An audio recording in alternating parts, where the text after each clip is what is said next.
Requesting recon above. The enemy's located.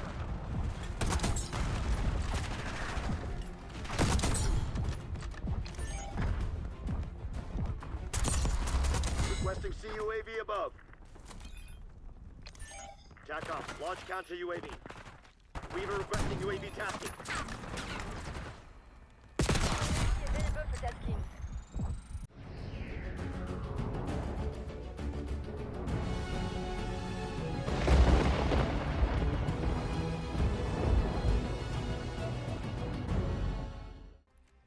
What's up, gaming fans? It is Preach as always. In today's video, we're going to talk about why sniping in Black Ops 6 is absolutely perfect.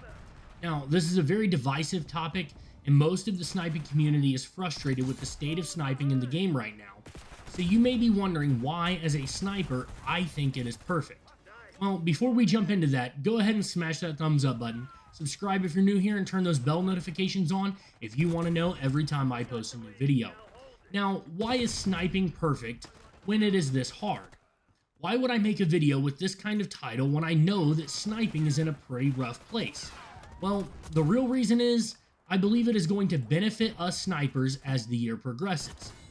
It may be a while before we see buffs on the sniper rifles, but I almost guarantee you we aren't going to see them nerfed anytime soon, because they aren't being complained about like they were at the start of Cold War.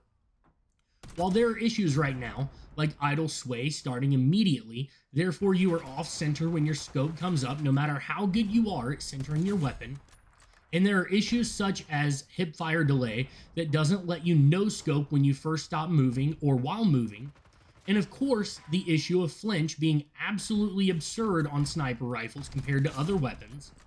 Even acknowledging all of that and all of these problems, I think we are in a great place as snipers for two big reasons. The number one reason is that when sniping is this difficult, it will force us to get better at the game if we want to be able to keep up as snipers, as long as we don't cave in and start using regular weapons instead.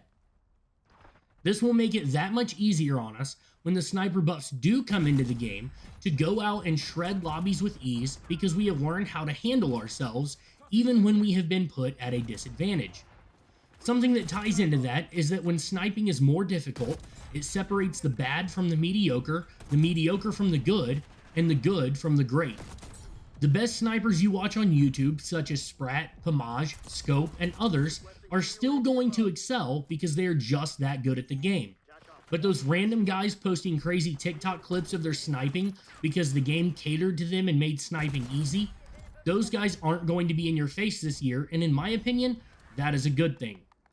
I wish we could say that this might bring the montage scene back, and while we have made some great montages over at Torn, the esports organization that I'm a part of, most of the montage scene will stay dead as long as skill-based or engagement-optimized matchmaking exists, because people will 2-box or reverse boost to get clips, which absolutely ruins the credibility of montages.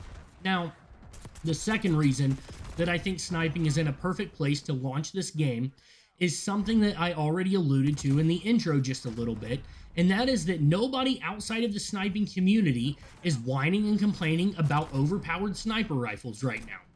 When sniping is hard to pull off successfully, people have much less room to complain about getting clipped or getting picked off.